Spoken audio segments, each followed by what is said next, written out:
Hello, welcome to the Stone Age.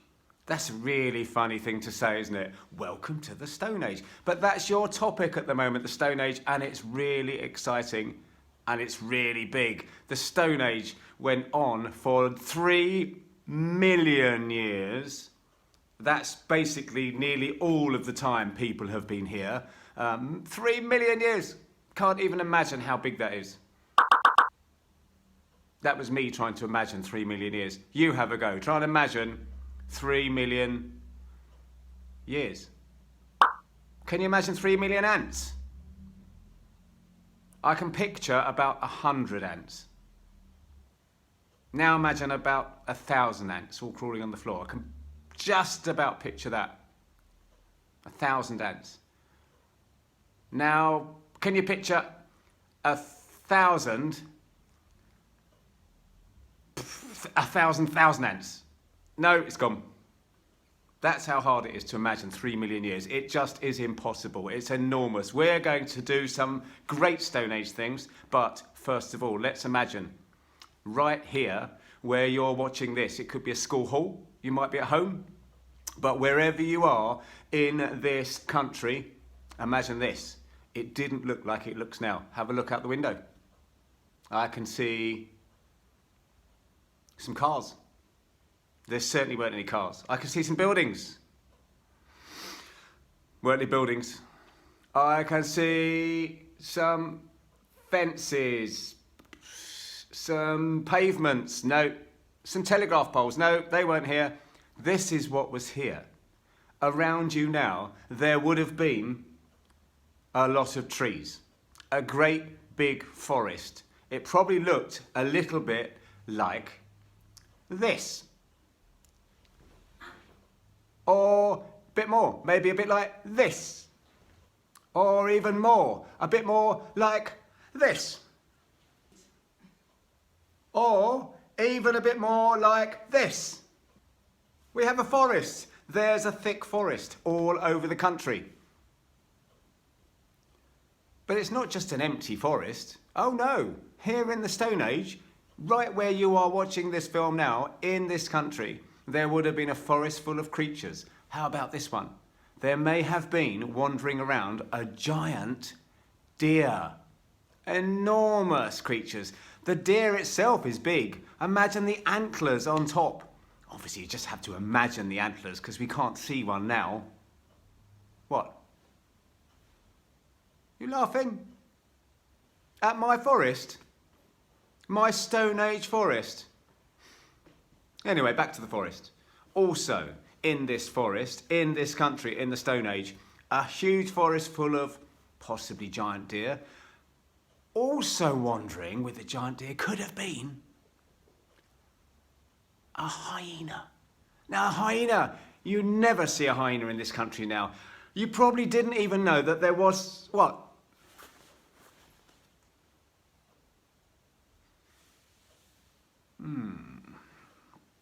A hyena in this country. There is evidence of hyenas. The bones have been found. That tells the archaeologists that in the Stone Age we had forests full of giant deer and hyenas. But not just those two creatures. Incredible as it may seem, there were also animals that lived in caves. And I don't mean cavemen, oh no, or cave ladies. I mean, this is amazing, I mean cave lions. Lions in this country. I know. Amazing. But how scary would that be to come across a cave? There's a noise.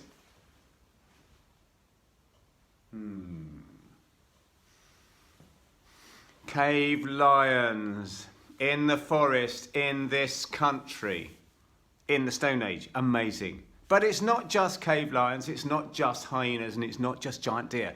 Oh no, there would have been other creatures, incredible creatures. For example, do we have bears in this country now? No. But in the Stone Age, there would have been bears in the forest, right where you are watching. Right now, where you are watching this,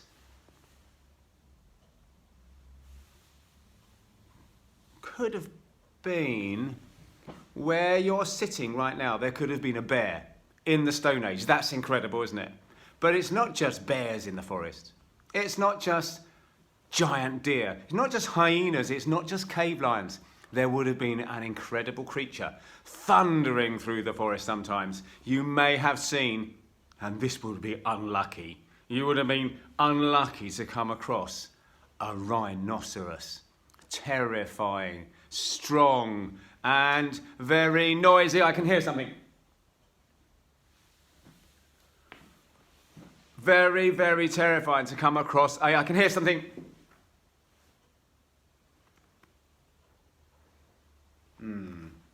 In the Stone Age forest, rhinoceroses. There would have been giant deer. There would have been cave lions. There would have been hyenas. There would have even been all those creatures at the same time, possibly. Wow, it would have been this country. Well, that's the Stone Age beginning. Anyway, we have a setting. The Stone Age in this country, very different to how it is now. But we're not just going to spend all the time in this forest. We're going to be talking about all sorts of exciting things, doing all sorts of exciting things. I can hear another creature coming along into the forest. Hello, Tim. Hello, Coz. How are you? Here's a creature in the Stone Age. Well, we're talking to the children about the Stone Age. Hello, children. There they are. Can you see them? I'm Coz. And I'm Tim. And today is a Stone Age, maybe Stone Age day, Stone Age hour. It's Stone Age time. So you were talking about the forest? Yeah, it was great. We had Did you see anything? We were obviously not, because we're not in the Stone Age. We had to imagine. We imagined, right? How about this? We imagined that there were giant deer. Giant deer. We imagined hyenas. Oh, yes. Laughing hyenas. We imagined. I don't know if they sound like that. We imagined cave lions. Oh, Cave yes, lions. the cave lions. We yes. imagined bears. Oh, bears. And we imagined, which was scary, we had to shut our eyes. We imagined rhinoceroses. Or rhinoceri might be. And you didn't see anything? No, we were imagining. We didn't see any creatures. Okay. Now, the next creature we are going to be talking about in a minute or two is a very different creature to those that we imagined but didn't see. It's cave people. Well, not cave people, Stone Age people. Stone Age Because they people. didn't really live in caves much. A little bit, but not all the time. Shall we go and get ready? We're going to get ready. We'll see you in a minute. See you in a minute. Hello again, it's me, Tim. Now, we're still in the Stone Age, and here is a real true story about a Stone Age person. A real Stone Age person. Now, once upon a time, right at the end of the Stone Age, imagine here. Here are the mountains of Italy. There is our Stone Age person. He was walking around in the mountains of Italy around 5,000 years ago, right at the end of the Stone Age, and somebody, we don't know who, somebody shot him with a bow and arrow. Now, I think that's my job, don't you? Bow and arrow. So somebody, while he was climbing around in the mountains, shot him with a bow and arrow. Pinoing. And he died. He's dead. Now, in the mountains of Italy, it snows a lot. And it snowed on top of him. Now, that's a bit tricky, you think. Indoors, snow, we can do snow. Here in the mountains of Italy, whoo, it's a blizzard. There's snow everywhere. It's coming down from the sky and the mountains, and it's pouring down the gullies and the glaciers, and look. Oh, it's covered him over with a whole layer of snow. Now, this man in the Stone Age, he died, true story. He got covered in snow, true story. And the snow covered the snow, and the snow covered the snow, covered the snow, pressed hard, and it turned to ice. And the man is now frozen, just like your fish fingers in the freezer. he stayed there for 5,000 years. He stayed there in the ice. Nobody knew about him. But the weather changes. And about 30 years ago, which isn't very long, it's probably when your mummies and daddies were born, the weather got a bit warmer and some of the ice began to melt. Watch this for a special effect. Melting ice. Look at that. And what happened was the ice melted so much that the man's arm started to show. There it is. You can see his arm sticking out of the ice. And then the man's other arm started to show. There it is, sticking out of the ice. And eventually somebody saw him. By then, nearly all of him was sticking out of the ice. Like that.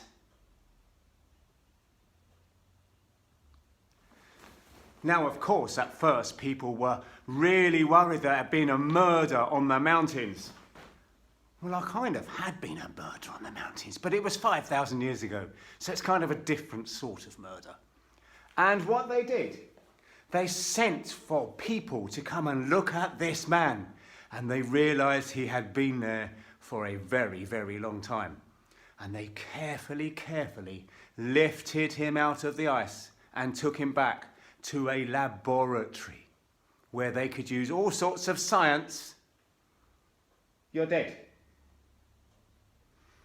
He's dead. They could use all sorts of science to find out about Stone Age people. We'll see you in the laboratory.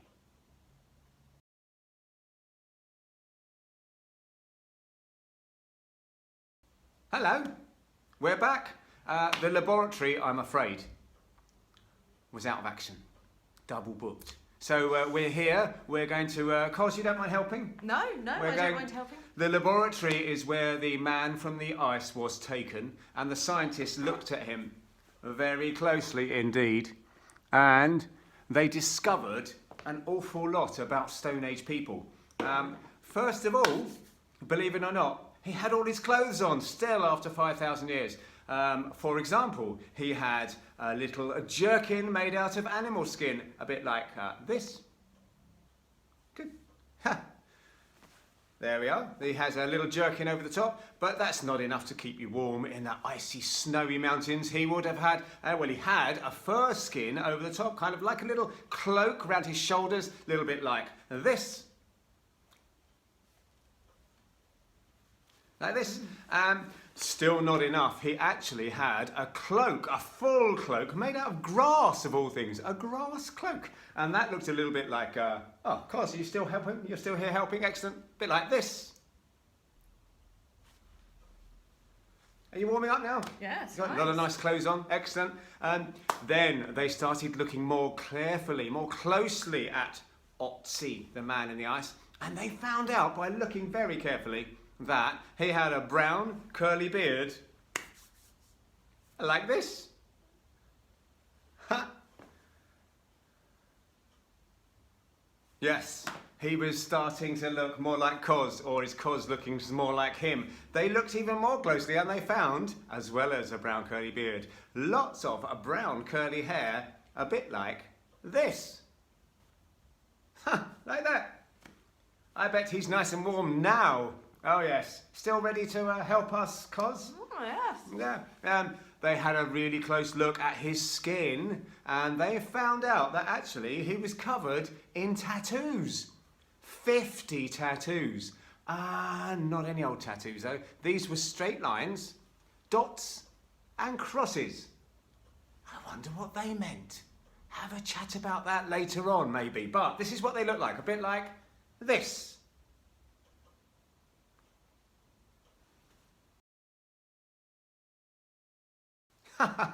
They also found that he had brown eyes and rotten teeth, a bit like this.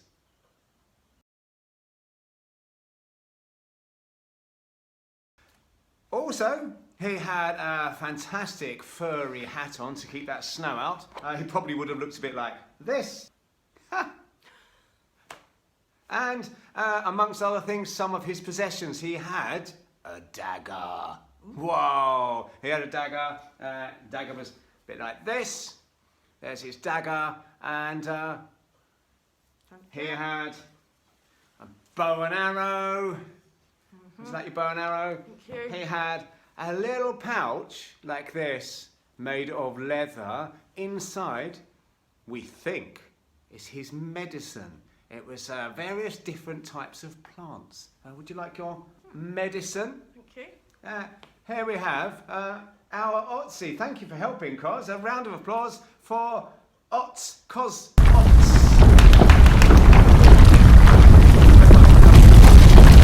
I need your help.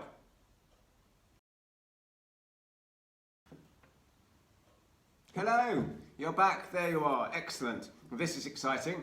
Before I get too carried away, because I do get too carried away sometimes, let's remember Otzi for a moment. He was, well, Coz helped us recreate Otzi, that lovely curly beard, curly hair. We had his equipment, his clothes. Some of that equipment is particularly exciting. I'm not thinking about the medicine pouch this time. I'm not thinking about the bows and arrows this time. I'm thinking about the dagger, the Stone Age tools. He actually had an axe with him as well. Yeah, the flint dagger. Yeah. So this is how we are going to make our Stone Age axe. Okay, you could make a dagger or an axe using the same technique.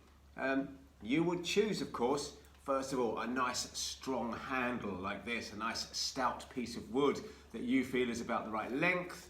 It's nice and solid. Then you'd have to be very brave. You'd find yourself a nice sharp piece of flint, like a blade that can cut. You would have to, it gets quite tricky, you'd have to put the sharp flint on top of your stick. You'd need to get a hammer stone, a great big heavy hammer stone like this. You'd need to, no, I'm getting carried away. And then you'd need to bash it really hard like this. I hope to split your wood down the middle so you can put your blade in. Split it very, ow! Careful, Tim. Never mind. Stone Age people, very brave, hardy fingers. And hopefully, it split. It split down. There, you can see now we've split our wood. And you can see how that's got a nice split in it. Impressive. Yeah, I know. Well done. I've had lots of practice at splitting wood. It's got a lovely split there in it. Excellent. Now, the next step. So we've finished with that bit. Wow. Now, you'll be pleased to know when you have a go at yours, your wood is already split. We've done the splitting part for you. So, your first step will be, apart from admiring your split handle, choosing. I bet they're disappointed that they can't split. Well, you could always try one afterwards at home using your new skills. Yeah, mind your fingers. So your next step is to put the tool blade, whether it's a blade or an axe blade or a dagger blade, whatever it is you've decided you're putting in, you're going to slot it down into your split. In it goes. There we are. So we've started now. We have begun. You can already see that starts to look like an axe. That's looking good. But of course, if I try and chop down my tree now, whoa, that's going to come flying out, isn't it? Yeah. And cause a real problem. And all the Stone Age people around me are going to go, you silly Stone Age person. So what you need to do is to make it stay put. So the Stone Age people discovered that they could take the sap that comes out of pine trees. So this is the sap that comes out of pine trees. When it goes hard, it goes like a solid crystals, see-through crystals. It's really lovely. And if you crush this up and then put it in a fire, it will melt. And then if you add to it crushed up charcoal and something dry and flaky, rabbit poo, dried up rabbit poo will do it. Mix that all together and you get a thick, sticky, black, tarry goo, which makes an excellent glue. We're not expecting you to do that in class, so we're going to put this to one side, but we have got some fake animal sinew here. So animal sinew, you probably remember, comes from, well, it's the inside of animals. It's all those kind of long stringy bits that connect all the muscles together and makes your arms and legs all move around. I think you can feel some on the inside of your arm is a good place. I think you can feel them here. If you feel on the inside of your arm and then bend your wrist in and out, I think you can feel sort of sinews pulling. Interesting. In your, yeah, a quick bit of experimental archaeology there. It's kind of like waving at the ceiling and holding your arm, finding your pulse at the same time. There you are. Anyway, enough of that. Okay, so we're going to be using some fake animal sinew here to tie up. Two-person job here. It is very much a two-person job. Get someone to help you here. I'll So- squeeze it tight. Yeah, so you're going to try and close that gap up. So, like this. Squeeze, squeeze, squeeze. So wrap it around and then tie it at the back.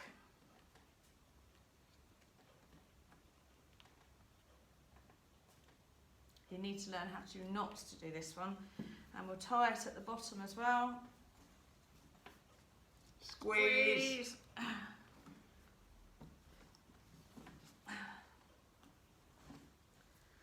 And then I'm going to cross it over and tie it off. 1,